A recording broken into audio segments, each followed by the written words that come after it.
আল্লাহ ছাড়া কেউ আপন না।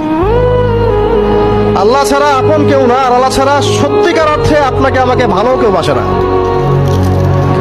শুধু আল্লাহই আপনাকে ভালোবাসে। এটা আপনারা হারে হারে উপলব্ধি করবেন যত দিন যাবে ইনশাআল্লাহ।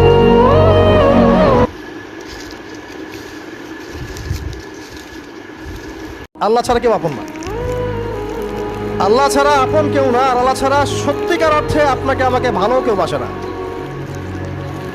শুধু আল্লাহই আপনাকে ভালোবাসে। এটা আপনারা হারে হারে উপলব্ধি করবেন যত দিন যাবে ইনশাআল্লাহ। তাই শুধু সেই আল্লাহর জন্যেই নিজেকে খালেস করে দেন, আর যার যার হক তাকে তাকে দিয়ে দেন। দুনিয়াতে শান্তিতে থাকার ফিলোসফি বলছি, philosophy of happiness in this হায়াতুদ দুনিয়া, সেটা হচ্ছে যার যার হক তাকে তাকে দিয়ে দেন, নিজের হক আল্লাহর কাছে চেয়ে নেন। আর দুনিয়াকে আপন মনে করবেন না।